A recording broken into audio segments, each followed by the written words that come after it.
There's a conference being organised in the UK at the moment called RadFem 2012, which is a radical feminist conference, and as I said, nothing wrong with that. Loads of different types of feminism. The problem is that they are explicitly excluding trans women from the conference. The type of trans exclusionary radical feminists organising this event have a number of spurious, bigoted reasons for excluding trans women, two of which that I've commonly heard are that trans women make cis women in women-only spaces uncomfortable because they look male, and that trans women perpetuate and support patriarchal gender roles by adhering to supposedly feminine ideals such as wearing makeup and dresses and heels and long hair and so on.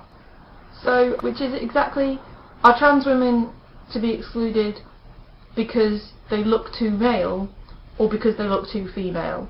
Why is there no problem with masculine or androgynously presenting cis women, or with traditionally feminine presenting cis women?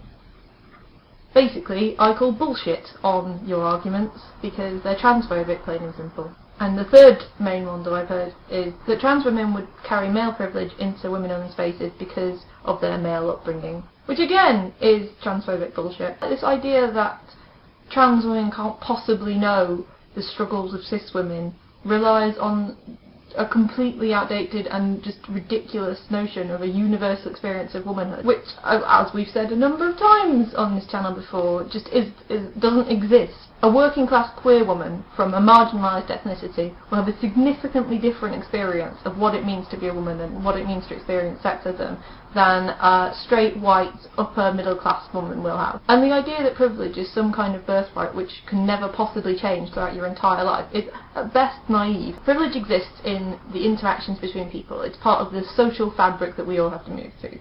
My preferred way of thinking about it is kind of like gravity. So in the same way that some bodies have more mass than other bodies, some bodies have more privilege than other bodies, and therefore distort the social fabric more, forcing the lives of smaller, less privileged bodies to essentially revolve around them. And there are two aspects to privilege: how the world interacts with you, and how you interact with the world. The latter is formed out of your identity and the collection of all your past experiences, and how that affects how you see the world. So even if a trans woman has been raised as male, she'll have had a very different set of experiences to a cis man who was raised male. They're not the same thing. You can't equate that. And the former is a matter of how the world interacts with you. And that very much can change depending on how you're presented to the world.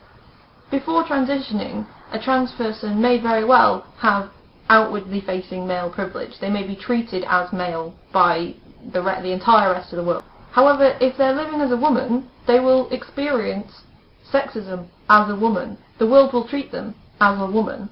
The world may treat them as a trans woman, which is going to be significantly worse than if they're treated as a cis woman, but they certainly won't have the privileges associated with being treated as a cis man. One of the few good things to come out of this, however, has been to see so many feminists and so many feminist organisations coming very quickly out to condemn the transphobia and cissexism of RadFem 2012, and to make it clear that their feminism will not accept transphobia anymore.